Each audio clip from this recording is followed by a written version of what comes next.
Hello and welcome to another update video about Chainlink. Chainlink, no real change to, well, no change at all actually to the previous scenario. Nevertheless, an update because a few people have asked for an update. So Chainlink, the focus here has to remain at the moment further on the downside, even though there is a bullish scenario that we could unpack here.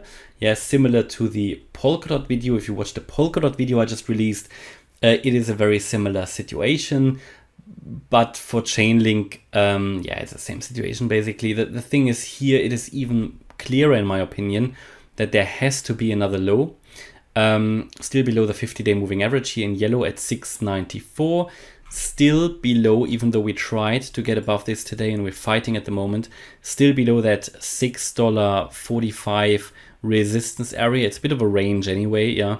So we had here resistance, here possibly support. Now it will be interesting to see if this can be flipped for support, but for now we can assume that the move here since the low on the 12th of May, that this was just a WXY pattern with a triangle in there, and that we just have to consider this fourth wave as a triangle, which has finished here at around $7.50. And since then we've moved down in a wave 1, we're now moving up in a wave 2, and we will come down in a wave 3 impulsively. Now this is the bearish wave count. We can also take a look at how much can we actually retrace, what is likely in this wave 2. You can see that in this wave 2 we have already come into the region between the 50% and the 61.8% fib level between 669 and 688. Yeah, and we had quite a strong reaction sort of to this area. We didn't even get to the 50-day moving average. And this is sort of the situation we're in. I mean, I told you before, as long as we don't get above the $7.50 level, I wouldn't really want to consider any bullish scenario because the price action just doesn't justify it. You can see we're still here in a range, but we haven't even retested that 750 level. 750, very important. I mean, take a look at the chart here. We have here resistance at that area, here,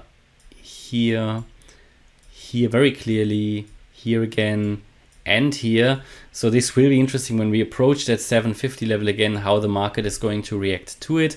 At the moment, we're way below it. First, we want to get to that level. I believe a move above the 50-day moving average at 694 would fuel a small rally to 750, and if we get above that, I think we can get fairly quickly to the wave A high at 964,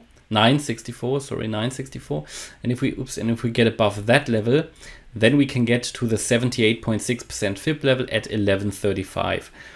Until we get above 750, it's not worth considering a bullish scenario. If you want to see how it would work, well, it would also have to be some kind of a very ugly leading diagonal here. It would be difficult to make it work, but overall you would also then have the same situation like Polkadot here, wave 1 up, a wave 2 down, then we would need to go up in a wave 3 now, a wave 4 down, and a wave 5 up. Here again you can see in this wave 3 we would now need to break above that $7.50 level, and so this is still sort of being worked on. No real breakout here, still in the range. Again, a move below that swing low at what I have labeled as wave 1 at the moment at 588. That would, I think, confirm the breakout to the downside, that wave 3 down is unfolding. A move above 750 would make us reconsider this bearish wave count. In fact, it would actually be invalidated. So then something bullish might be going on. Alright, so hopefully you liked the update about Chainlink. If you did, please hit the like button, leave a comment and subscribe. And if you really like the content, then check out the channel membership. Thanks a lot for watching. Bye-bye.